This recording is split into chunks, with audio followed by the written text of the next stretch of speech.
Hello. Welcome back. How's it going? What's up? This is Everything Else, episode number 16. I'm your host, the man himself, the fresh-faced, confused person behind the curtain. That's me, Connor Franta. How's it going? Tee-hee-hee. I'm thrown off for so many reasons right now at this moment. It's been a long holiday weekend, currently Sunday, but I feel like it's been Sunday for the past 4 days because here in America, we celebrated Thanksgiving. Weird holiday to celebrate once you're fully aware of the history of it. Yikes, very strange, but it just, traditionally, you get together and you eat food with friends or family. So I guess in theory, I'm not celebrating kind of the horrific history of Thanksgiving. I'm more just using it as an excuse to get together with friends and family. But it's been very weird because the past 4 days, no one's been doing anything. Everything's been closed. Everyone's just been really lethargic, laying on their couches full of random foods. It's been a lot. So we'll talk about that. And then the other reason I'm thrown off, I'll talk about later. But up on the agenda for today, the podcast, is a bunch of sad news. I'm laughing my way through it. I feel like that's how I cope with semi-sad news or news that is off-putting. But we're gonna go through it. We'll figure it out. First thing eventually we're gonna talk about the Grammys. We're gonna be talking about MrBeast. Man has hit a new level of insane. We're gonna be talking about the new COVID strain. Oh my God, so fun. Just girly things. Cute, sparkles, glitter. New COVID strain. NASA putting in millions of dollars into stopping the Earth from being blown to bits by an asteroid that's heading our way. And then the thing that's currently really deeply throwing me off, Virgil, I can't even speak. That's all that's just throwing me off. Virgil Abloh, the creative director and creator in general of Off-White, as well as the creative director of Louis Vuitton since 2018, passed away incredibly suddenly this morning.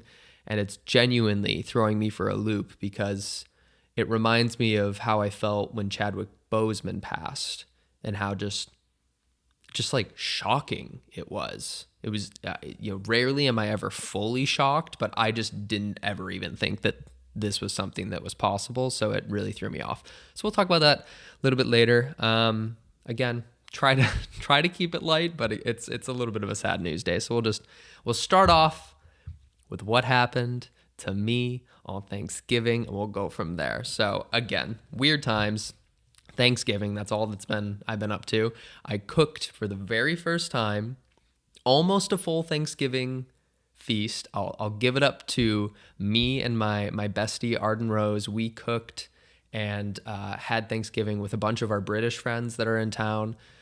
Obviously people from London are not celebrating American Thanksgiving, but they happened to be here for it. So we were going to cook them a very traditional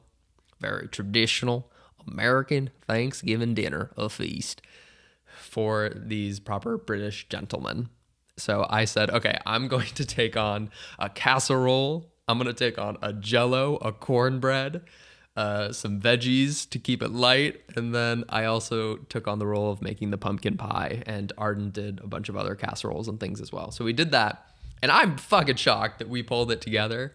I have said this before. It might have even been the last podcast, but there is nothing more stressful to me than hosting or preparing a meal for a group of people or being in charge of something like a holiday evening. That gives me so much stress and anxiety because if you mess it up, in my brain, it's like a catastrophe. It ruins everyone's day and night if you mess it up. So much weight is on your shoulders, and I take that on, and I take it very seriously, so it's a lot. But I will say, conquer your fears, folks. It was a fun time. I had a great time. As soon as I started cooking, naturally I had been planning it out like to a T. Got all of my ingredients 2 days before, called my mom, made sure my recipes were correct. And then I spent the entire day before cooking And it was so enjoyable. It was so enjoyable. I had a really good time. Nothing went wrong. I followed a Bon Appetit, Claire from Bon Appetit Test Kitchen. She made a like fancy pumpkin pie recipe. I followed her pumpkin pie recipe. I browned some butter. I used some local wild honey. It's amazing. A gluten-free crust, just for flavor, just for fun. And it was a lot of fun. I had a really good time. I was shocked that everything turned out as good as it honestly could have. Nothing went wrong. I didn't forget any ingredients. Nothing was overcooked. The pie didn't. I was worried that I didn't realize how many fucking eggs were in a pumpkin pie. I don't know what I thought was in it. I didn't realize it was all eggs. So as soon as I realized it was all eggs, I thought this orange dish of death is going to curdle and it's going to be like scrambled eggs. Gross, disgusting, no thanks.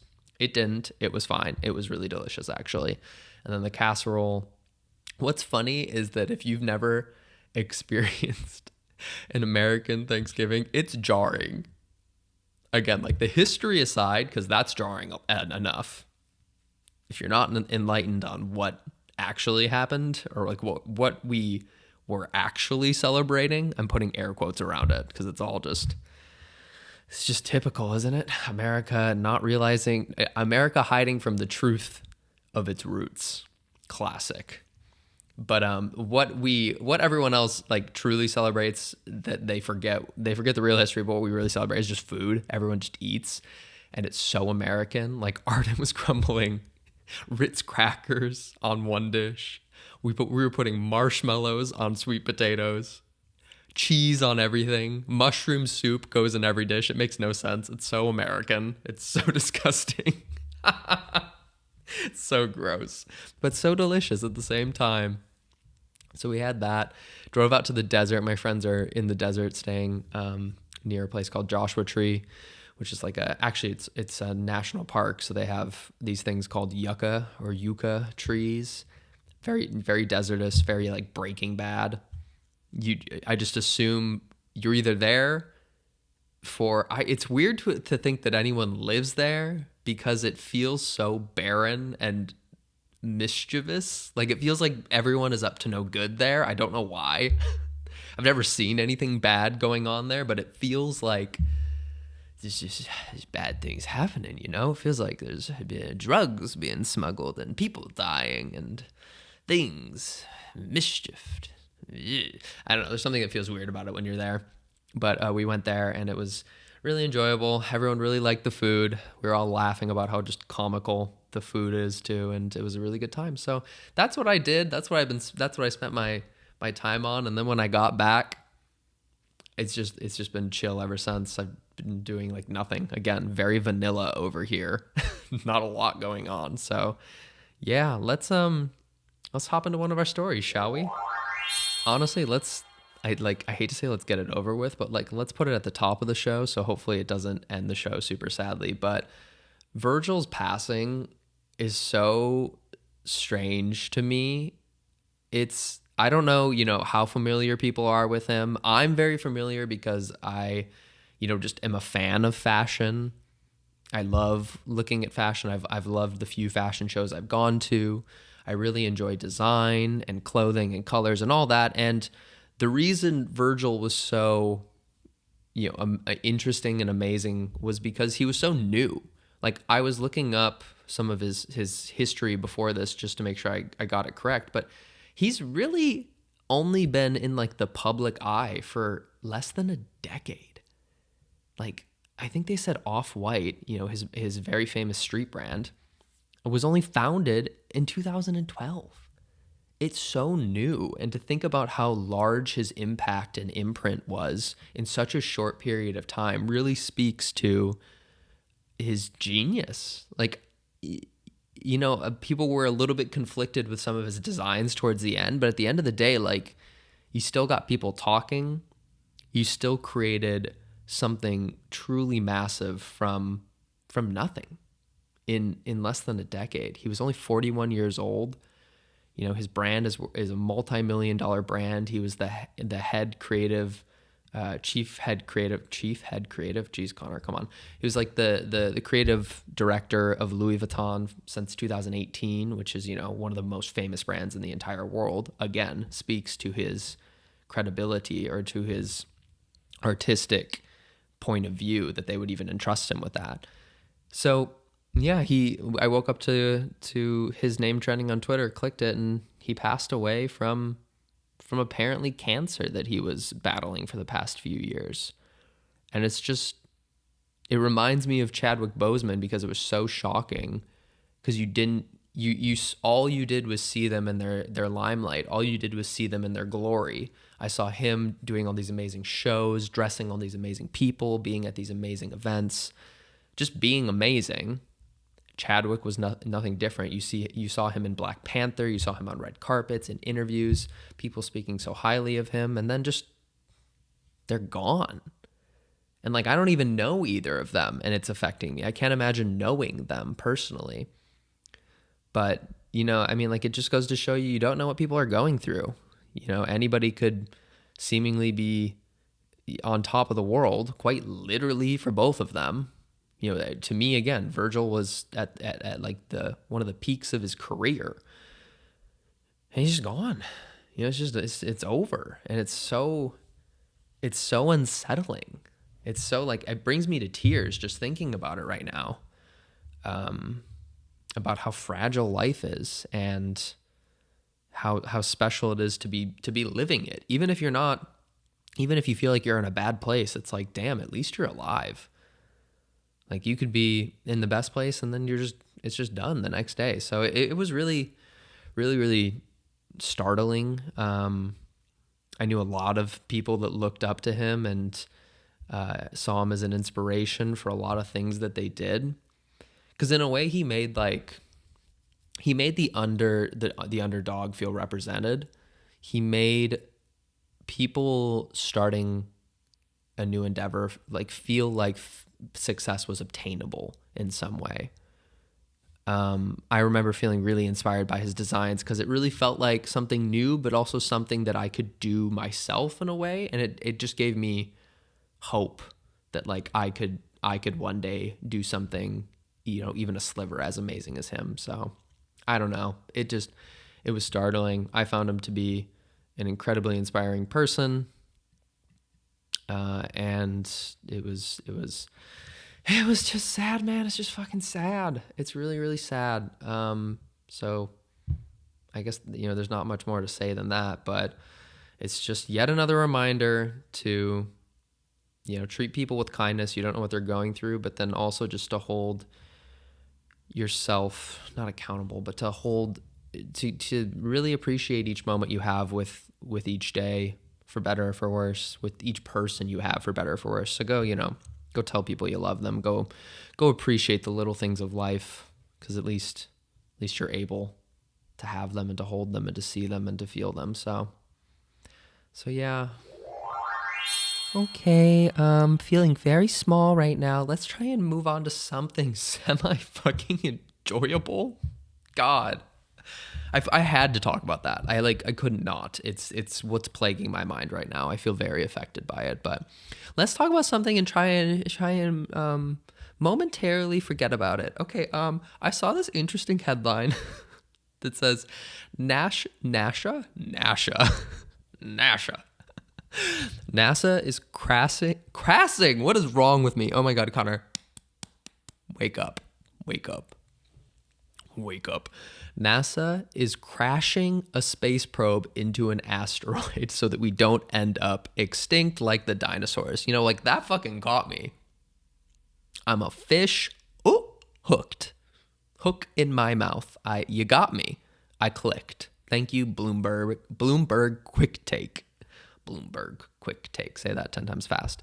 So apparently NASA, I feel like this is inspired by the pandemic, FYI. I feel like people are now like, maybe we should prepare for the worst. Seems like the worst has happened. Maybe we should prepare for it. Duh. Seems like an interesting concept. We got money, let's prepare for it. So NASA is apparently now, I don't know if you've seen these articles. I've seen them come about every few years or so, but it's like, you didn't realize it, but while you were sleeping last night, an asteroid passed just by Earth and could have killed us all, but it didn't. Giant space rock zooms past our planet, doesn't end life, but it could have. Feeling comfortable? Well, you shouldn't be. Fuck off. Oh my God. God, we don't have enough to worry about. Christ. So apparently NASA is finally taking this seriously. And again, as you know, I love space. Love the future, love all that kind of stuff. So I find it super interesting that they're trying to solve this problem. Essentially, what they're doing, which it feels so like primal or primitive, but they're basically saying like, oh, a big rock's gonna fly and hit us in the planet. We're gonna hit it first. Which like how else do you stop it? It's like, oh, you're gonna hit me, I'm gonna hit you first. So they're planning that if like a big asteroid is going to hit Earth, they're gonna shoot us, like a space probe, a spaceship, a big expensive piece of technology, and run it right into it. Boom, and then knock it off course so it doesn't hit us.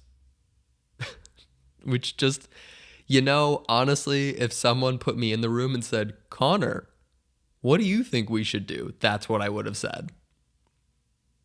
Well, credited scientist, do you know what I think? I think it's moving towards us. We should push it back.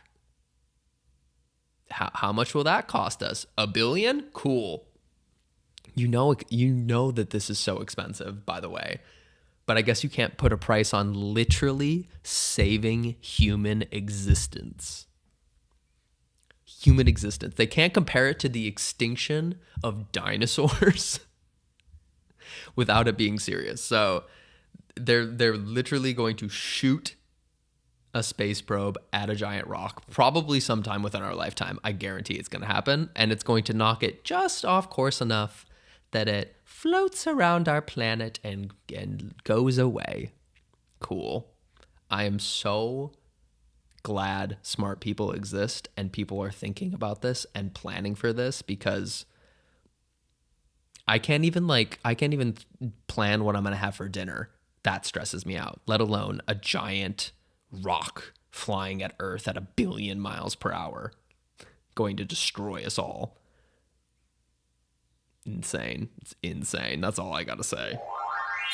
Oh, the joys of it all. COVID-19. There's a new strain of COVID-19. It's called Omicron. Omicron. It sounds like a transformer. Omicron. At least it's not Delta. It was too close to Delta Airlines, my favorite airline, FYI. Omicron, which sounds much more terrifying. There's a new COVID strain that apparently is sweeping the world. It was created. It started. Don't know the correct words there.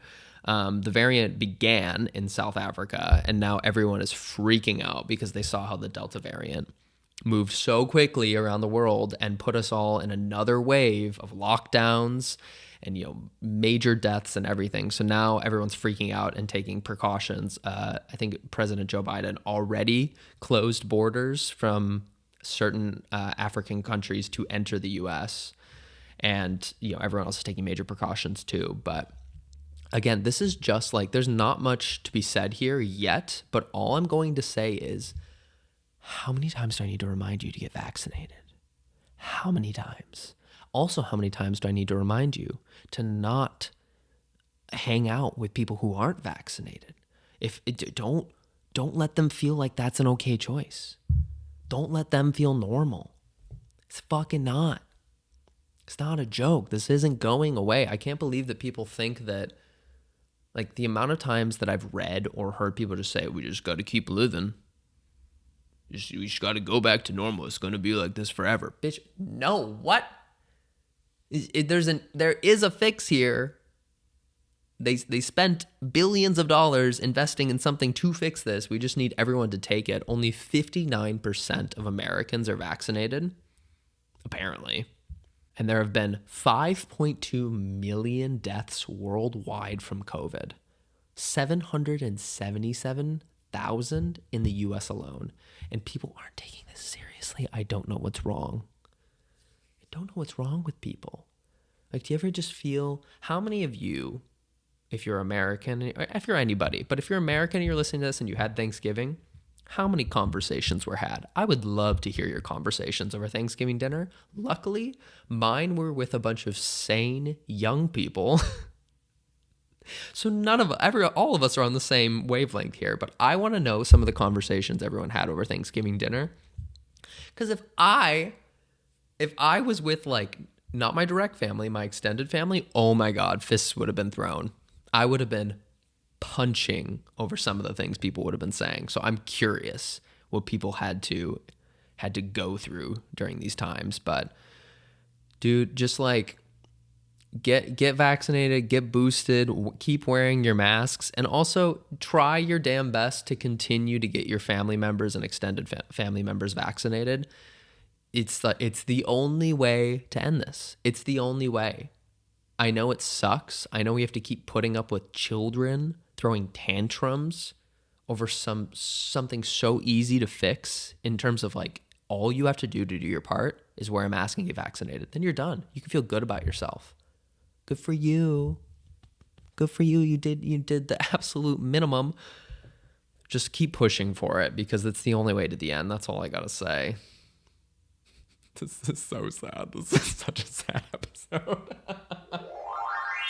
So MrBeast put out another video. I'm not subscribed to MrBeast. Ooh, that's tea. But do I sometimes watch his videos? Yes, I do. MrBeast. Oh my God, he's gotten like 1 million subscribers since I just, like, refreshed the page. Man's crazy. MrBeast has 81 million subscribers. He has a video called Squid Game in Real Life that he released that has 100 million views in 4 days. 100 million views in 4 days. Do people not? I think we can't even comprehend how insane that is. Like y'all, do you know how many people watch blockbuster movies? I know it's different, but just think, or do you know how many people, like, tune into the Grammys or the Oscars, or like these big, like even the Super Bowl?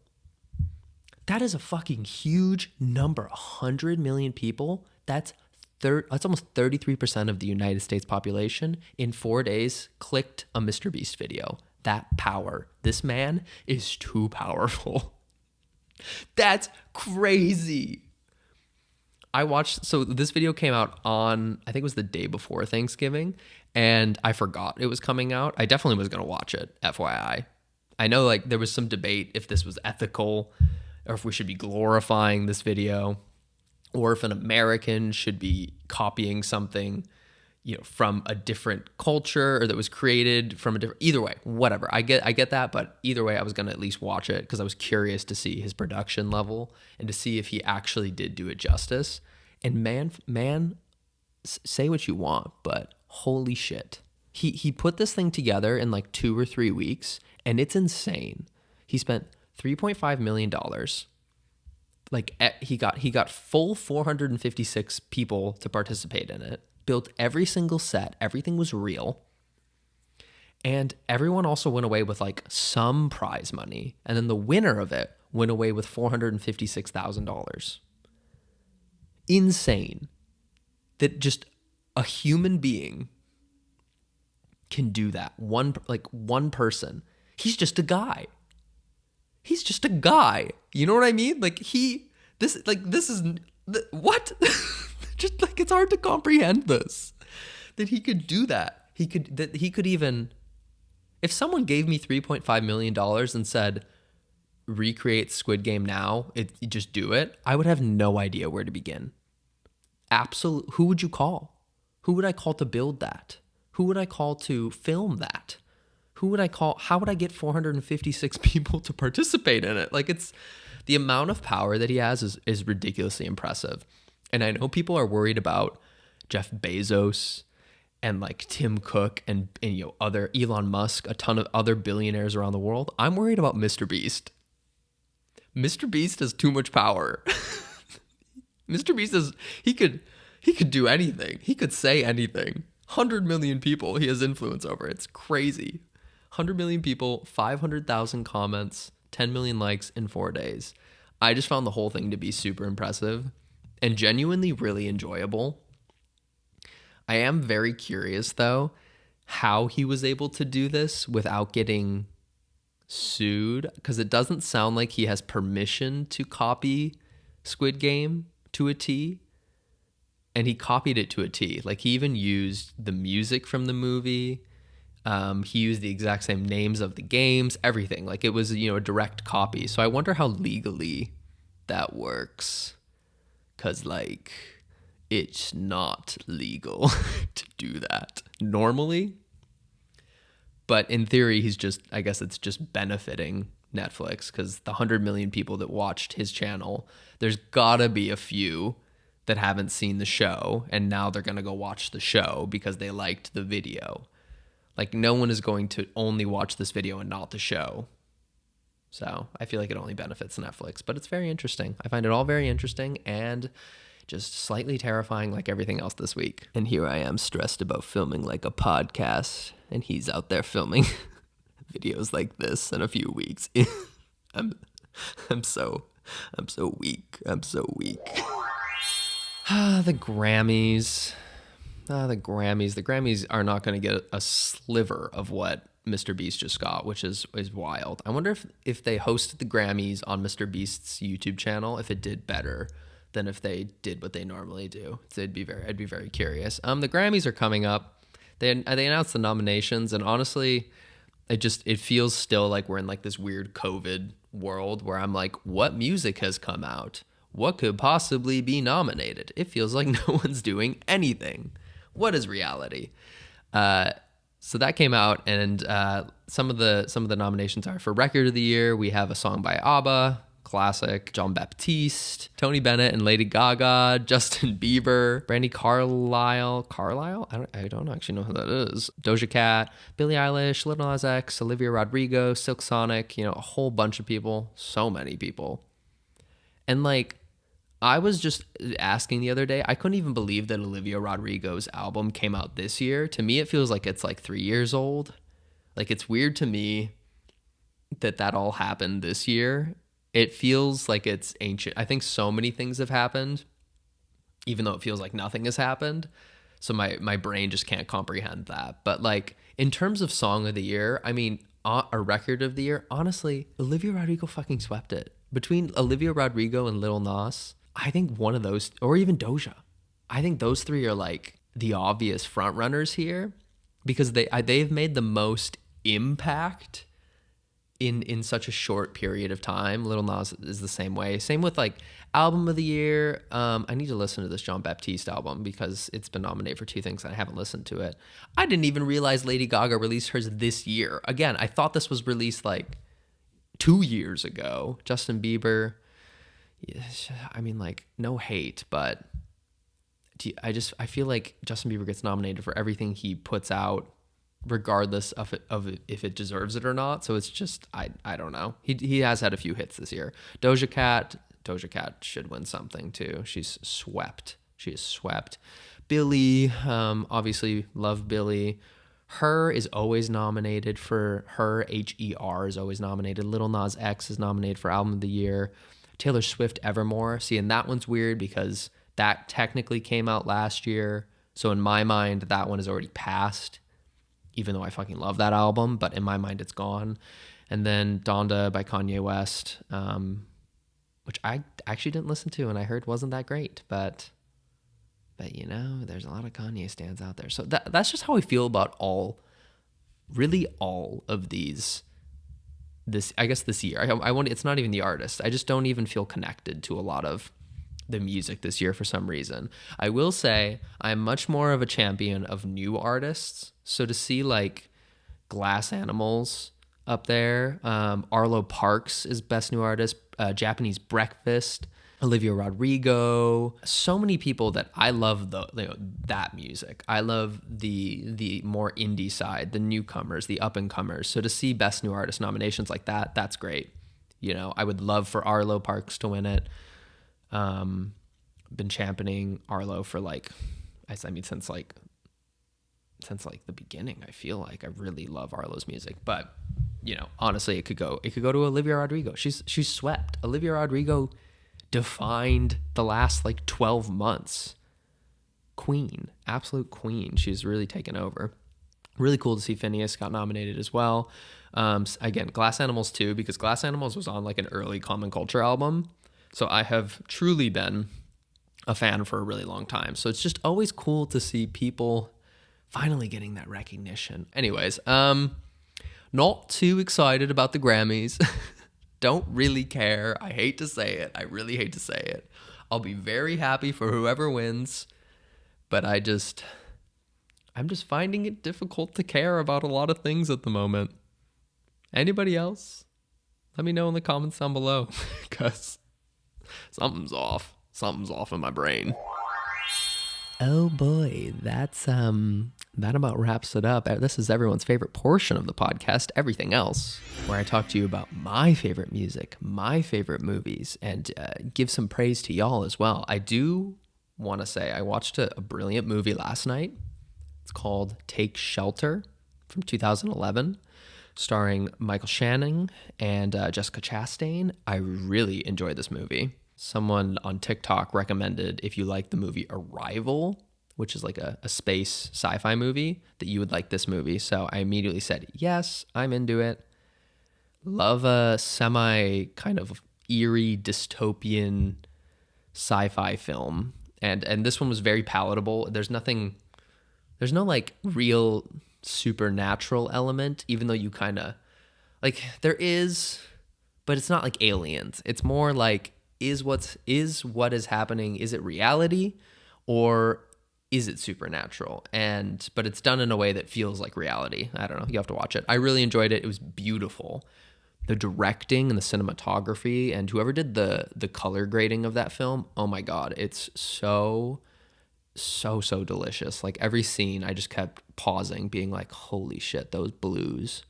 Oh my God, that orange. It was just really, really, really simple and well done in that sense. And the acting was just so great. And for music, I would like to recommend Garden of Eden by Billy Martin. This is the acoustic version that I'm recommending, because the full song and the full album was out earlier this year, but Billy released an acoustic version that is really good. Really, really good. It's so pleasant to listen to, and considering what I know you're gathering from my foggy mental state today, it was really relaxing, and I really enjoyed it. So thank you, Billy, for giving me some peace and serenity during these very turbulent times. And, I got to give at least one little shout out. Thank you to everyone who's been rating the podcast, who's been leaving comments and likes. Ever since YouTube turned off the dislike button, I'm very confused if people like or dislike my content. So let me know by clicking the like button down below and giving us a 5-star review over on Apple. Today, I just want to give a shout out to one particular person, Rachel. Rachel on YouTube left a comment that said, quote, "Deep throat that cone and blast out of there," quote. "Made me almost choke on my cereal." Thanks, Rachel. Some would say I'm a poet. Some would say I'm a New York Times best-selling author. I don't even remember saying that, FYI. Sometimes I just say things and it's a napkin in the wind. It just goes, and I forget that it ever existed. So thank you for everyone leaving comments, clicking that like button, giving 5-star reviews everywhere you can give reviews. I appreciate you deeply. Sorry for the semi-melancholic video. A little bit down, a little bit, again, turbulent, but I appreciate everyone listening. Every week is just a joy to be here. So I appreciate you, genuinely, during the good and the bad and the confusing and the uplifting. So thank you. I hope you all have a lovely, lovely week ahead. It's December, I think, when this comes out, or tomorrow's December. So year's coming to an end, and I feel it. It's getting nice and chilly outside. I love it. Thank you. Make sure to go get vaccinated if you can. Get your booster shots, people. Get a full night's rest. Sleep is so very important. Drink some chilled water. Delicious H2O. Be kind to one another. And I'll see you or hear you, or you'll hear me in the next one. Bye.